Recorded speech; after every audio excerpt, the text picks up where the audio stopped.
Rick Broering. So Rick, he is publisher of the Musketeer Report, and he's NKU's radio analyst. Rick, it is so nice to see you face to face, and I'm not just crashing your Twitter spaces, just saying stupid stuff like I typically do. Thank you for coming on. Uh-oh. Wait. The sound. Wait. Hold on, Rick. Hold on, Rick.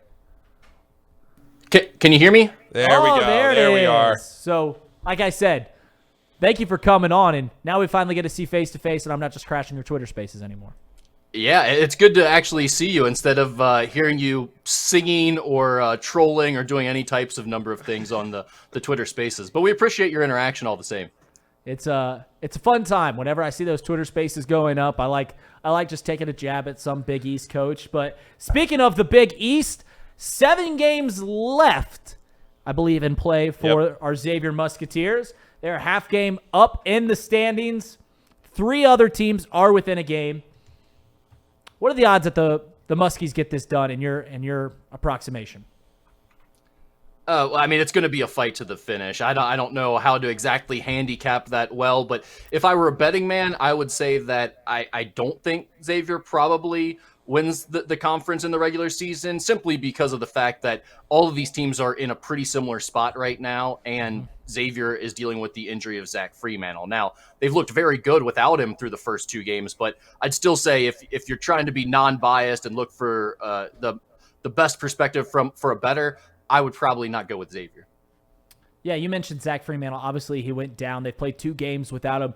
One big name that has stepped up all season long, but his role has been even bigger, is Jerome Hunter. And Jerome Hunter has played fantastic. What kind of spark has he been in that starting rotation, and how has he done since the Freemantle injury has happened? Well, it's crazy. I mean, you've been on some of our Twitter spaces where we have 3, 4, 5 calls in a row about Jerome Hunter sometimes. The fan base just can't get enough of him right now, and it's pretty fun because this is a guy last year who was facing a lot of criticism, and there were times where he'd catch the ball open on the 3-point line, and you'd hear fans audibly yelling from the Cintas Center, "Don't shoot." And now all of a sudden, it's completely different this year. When he's in the game, you hear a ton of cheering, and he's become one of the fan favorites. And the biggest thing right now that they're getting out of him is, with Zach Freemantle going down, you lose a little bit of something offensively, but he is a major upgrade defensively. And Sean Miller said on his coach's show the other night, he is our best defender on our team right now. And so that's really made a big difference for Xavier. It's something that they've struggled with all season, is stopping opposing teams. And Jerome Hunter has helped them a little bit with that over the last few games. Rick, Sean Miller, you just mentioned him, coach's show, talking about Jerome Hunter and what he's done defensively. This is a similar roster than what Xavier had a year ago. Sule Boom joined, and then Desmond Claude, the freshman, has joined the team as well. But what has Sean Miller done differently? What has he instilled in this team that wasn't there the past couple of years?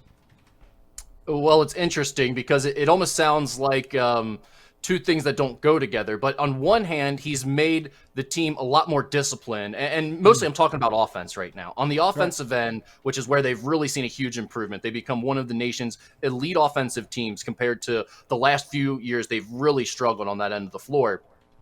He has made them a much more disciplined team in the sense that everyone understands their role. They're taking good shots and good shots only. And when they have a focal point, whether it be because of their strengths as a team or an opponent's weaknesses, and they're trying to attack that weakness, they are unrelenting in it. Like getting the ball inside to Jack Nunge or Zach Freemantle most of the year. When they've made that their game plan, they've done it, and they've done it consistently, and they've got it in every time. It's no longer optional if you get a mismatch on a switch and there's now a guard guarding Jack Nunge inside. It's not, okay, try to get it into him if it's open. It goes in every time. We're getting the ball to Jack Nunge when there's this mismatch, and we're going to score there. That's a lot of what he's brought. Now, at the same time, it's kind of funny because if you ask me about their offense, it's 80% just playing off of concepts and reads, what they call their flow offense. It's a ball screen continuity offense, and it's not a lot of set plays. He's not drawing up a lot of things to run guys off of several screens or anything like that. It's him just teaching his guys how to read and react and play within a system and play within these concepts, and they're doing a tremendous job of it. And that's a stark contrast to what they've done the last few years, where they've really been a lot more set-oriented on the offensive end. Sule Boom is the other big piece that has really made this Xavier team go to the next level. What does he bring these Muskies? Well, the scoring has been huge all year, obviously. He shoots the ball well from the outside, and he can set up his teammates. He's actually been a better distributor than they even knew he'd be coming from UTEP, where he was such a focal point of their offense and really didn't have the teammates around him to set up like he does at Xavier. That's really been a positive side of his game that they maybe weren't necessarily expecting. But the biggest thing to me, Reed, is Xavier the last few years has lacked that killer in end of game situations where it's a 1 or 2 possession game and maybe you're in front, maybe you're behind, but you need to know who are we going to give the ball to and what are our options here? Can you make a clutch shot? Can you get us to the free throw line? Sule Boom has been unbelievable in those situations. It's not even a question now. Are we going to go to Colby Jones? Are we going to go to Jack Nungy? Do we draw up a shot for Adam Kunkel? It's get the ball into Sule's hands, let him get downhill and make a play. And more often than not, he's probably going to get fouled, and he's unbelievable at the free throw line in those clutch moments. Yeah, we're here with Rick Broyan. He's publisher of the Musketeer Report. He's also NKU's radio analyst. And before we flip over to the other big team here in town, which is UC Bearcats, I know you follow just college basketball here in the Queen City. One last question I have about the Muskies are, obviously they're going to, except for something just falling off the cliff, they're going to be probably a decently high seed here in this tournament. You hear this said all the time about how, man, if you can't play defense, you're not going to win in the tournament. And that is, without a doubt, Xavier's biggest struggle is defensively. They give up a lot of points. How worried should Xavier's fans be about their inability to get that stop late in games and to play better defense? Well, you should absolutely be worried. It's a major concern, right? I mean, Xavier's not like 40th or 50th in the country defensively. They're outside the top 100 right now. So, I mean, they are really nowhere near most of the teams that are going to be getting the type of seed that they're getting, which is a protected seed, top 4 in the NCAA tournament right now, if you look at bracketologist projections. So it is a legitimate concern. Now, the positive side, and if you're looking for hope as a Xavier fan, what you do have is an elite offense that can score with literally any team in the country. There's not one team in the nation that's just going to outscore Xavier this year. So you have that going for you. And really, to me, what it will come down to is what type of matchups do you get in the NCAA tournament? Do you get the type of team that just wants to score with you as a not a great defensive team? If so, you like Xavier's odds pretty well. And then going a little bit farther than that, do they have the types of things that have given Xavier the most trouble, which first and foremost is a really dynamic point guard, especially in ball screen situations. They've had issues. Sule Boom's been great offensively, hasn't been so great defensively. So they've had a lot of issues stopping opposing teams' point guards. And I think if I'm looking for a bad matchup for Xavier, that's where I start first and foremost, is a team that has a dynamic point guard who can make a lot of plays off of ball screens, and then a team that would also defend well. Rick, when you look at the NCAA tournament for Xavier, and I think one of the things that people have a lot of fun with is on Selection Sunday, you get the bracket and you start looking at how the regions pan out and everything. And obviously we have 3 or 4 weeks to go until we even get to that point. But just projecting out, and you just touched on it, which is, I'm glad you said that because it's what I was going to ask. When you look at how Xavier is going to shape up for the NCAA tournament, I have always been a contender that I would rather have a good offense I would rather have an elite offense than an elite defense, because at least you can rely on your team to go out and score when you absolutely have to. But when you look at the NCAA tournament, what kind of team, and maybe if you could give 2 or 3 examples if they come to the top of your head, that you would look at a region and say, oh man, this region sets up well for Xavier if they end up with UCLA or Houston or one of those. Is there a region that you feel like when you're looking at some of these top tier teams that if Xavier's a protected seed, you could say, oh, it'd be nice if they ended up in the region? All right, so you're just looking for like a top 1 or 2 seed, basically, who might be a good matchup just some of these Xavier? top teams that Xavier competes with right now. That if you say, if Xavier's a protected seed, which means they're in the top 4 seeds in their region, what would be a good type of region for Xavier? Yeah, I mean, the one team that I would be looking for, and this probably isn't just a Xavier thing, this would probably go for any lower seed, is Tennessee. I'd love to have Tennessee in the same region as a lower seed, just because of what we were talking about before, Paul. You'd rather have a team that's elite offensively than a team that's elite defensively, and Tennessee just struggles to score at times. You saw that rear its head the other night when they lost to Vandy. So I think, this is that would be the team that I'd really point to. Would probably be Tennessee first and foremost. Aside from that, I don't see a lot of matchups that I necessarily love, but I don't think at the top it's as dominant as it's been in years past either. Like, I don't see a top 2 or 3 teams where you say one of those teams are clearly the favorite to win it this year. I think that list probably extends to the top 6, 7, 8, maybe even more than that of teams that legitimately have a chance. So I would say I don't see necessarily any great matchups for Xavier at the top, but I also don't see any that I'm like, oh, they'd have no chance if they played them. UC. Yeah, let's switch it over to the UC Bearcats. And before we get in, this is the Bearcats report brought to you by Encore Technologies. Encore Technologies provides IT solutions for a data-centered world and a suite of services from mobile computing to desktop to data center. Supporting both centralized work from computing models to improve efficiency and productivity. Visit Encore Technology. The path to innovation begins right here. So, Rick, the UC Bearcats, they've been playing well. They obviously have some injuries. They had some injuries the other night against Tulane. And the thing that is on everyone's mind is next year they transition into the Big 12. You put out a tweet last night that said that, according to Bracket Matrix, 6 of the 10 teams currently in the Big 12 are geared to be a 4 seed or better. Should Bearcat fans be excited or worried going into that big conference? Well, you should absolutely be excited because it's a major upgrade from the AAC, and it's going to help with a lot of the things that you need help with right now at UC, which is namely more money. And they need to upgrade some facilities, they need to improve some things, and money is going to solve a lot of the issues that they have. Now, the problem from a basketball perspective is what you just laid out. That basketball conference is the best in the country, and it's not close. And It is going to be an absolute bear when you go into it next year.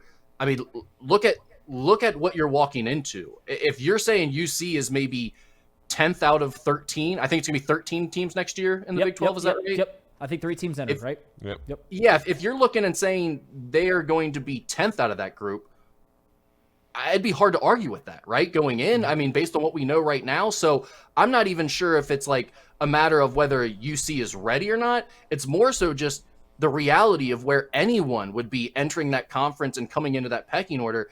It's going to be brutal. And then you add into what UC is kind of dealing with right now, where it's back-to-back pretty disappointing seasons. I mean, you knew last year was going to be difficult. You're hoping this year would be a little bit better. And I think for the most part it has been, but you're still not getting over the hump and winning games against quality competition. You have no quad 1 wins. You had a great opportunity to beat Tulane at Tulane the other night. Weren't able to get that one done in a crazy overtime game. So I think there's definitely some frustration setting in on the parts of UC fans. And the concern starts to be, okay, if Wes Miller isn't figuring this out now, and you're going to lose David Julius from this team and maybe a few other pieces, you go into next year. If next year is a struggle and you're at the bottom of the Big 12, well, then what's next for Wes Miller and this UC program? I think that's probably the reality that's starting to set in for a lot of UC fans, that they continue to see them lose some of these close games against the better teams in the American Athletic Conference. Yeah, and you look at the going into the conference next year, who's all going in? UCF, BYU, Houston, and UC, right? Those are the 4 teams. Yeah. 4 teams all joining the Big 12. The easiest games on their schedule were the hardest games in the conference schedule this year. Maybe not Houston, but UCF, who UCS struggled against, and then BYU, and then these lower teams in the Big 12, they're the top teams in the American. So it's going to be a gauntlet, game in, game out, but that's a good problem for the Bearcats to have. Now let me ask you this question. Going forward for the Bearcats, what does the rest of the season look like? What is success for the rest of the season? Well, Richard Skinner and I were just talking about that on the Skinny podcast that we do, and it's like you're in this weird spot as a UC fan because you're not making the tournament. I mean, there isn't any type of resume there. There's not enough left on your schedule to make the tournament, even if you made a great run. So it's really the AAC tournament or bust in terms of your NCAA tournament prospects. And aside from that, I mean, like Skinny even said, how much would a Tulane win have meant to UC right now? I mean, from my perspective, I think it would signify that Wes Miller is getting this thing on the right track and this team is getting better, and it'd give you a little more hope about what's to come as you move into the Big 12. But aside from that, there's not much that's real tangible to hang on to for this season. And when you have that, you do start to worry about how long will you be able to keep these guys focused on the task at hand and locked in to what you're trying to do here? Because, you know, a team like Tulane, who you just played, they're having one of their better seasons in recent history. So it means a lot for them to finish this season off strong. I don't know if it will for UC, and I think that's the concern you start to have as you get into these final games as a UC fan. Is it possible for them to get in the NIT? Is that looking like? Are they able to get in there? Is that even something that excites them at this point? I would think it's always hard for me to what does an NIT resume consist of, right? I don't always know where that line of demarcation is. So we'll have to get a little bit closer, I think, to the selection show before we know if they're in an NIT land. I would assume they are. And then for them, it'll be a matter of whether they want to accept that bid and go play there or not. Before I let you go, let's talk about the Norse down there. You're the radio analyst for Northern Kentucky. They're currently sitting 10-4 in their Horizon League. They're tied for second, a full game behind Youngstown. They're tied with Milwaukee. Can NKU win this league, win the conference tournament, and get back into the NCAA tournament? Well, yeah, that's the thing. In the Horizon League, it's always about that conference tournament. It's a one-bid league. Right, it's never going to be more than that unless Brad Stevens and Butler and all those NBA players come back. So it really is all about playing your best basketball at the end of the year. And for 3 straight years prior to this one, Darren Horn and his staff have been able to get the Norse doing just that. They've hit a stretch towards the end of the season, usually sometime in mid-January or early February, where they get on a roll, they reel off a bunch of wins in conference play, and they're playing their best basketball going into the postseason. So far, that hasn't really been the case. Now, the difference this year is they've put themselves in a better spot early. They've been tied for first or even in first by themselves for most of conference play. They just fell out this weekend after losing to Youngstown State. They're now 2 games behind Youngstown State at 13-7, while Youngstown State's at 15-5. But they are legitimately good enough to beat anybody in this conference. And I would argue when they're playing their best, they're better than anyone else in this conference. The problem for them right now is finding that consistency. They're just not playing that way enough. And it seems like against some of the better teams, especially teams with a more athletic defender on the perimeter who can match up with Marquez Warwick, NKU's leading scorer, they're just a little too over-reliant on Warwick, and that's really been a problem for them offensively in a lot of these games. Rick, thank you for joining on. Good luck to the Norse. Paul, you got anything else for Rick? Or no, I think we covered it all. Did a great job, Reed. Thanks, Rick. This is the publisher of the Musketeer Report and NKU's radio analyst. Thanks you. Hopefully we can have you on again here in the next couple of days. Hey, thanks, guys. I love what you're doing. Love the show, and I'll hang up and watch the rest of it. So thank you for having me. Let me know when you have a Twitter space again. I got some more material. It's my stand-up, personal stand-up. Thanks, Rick.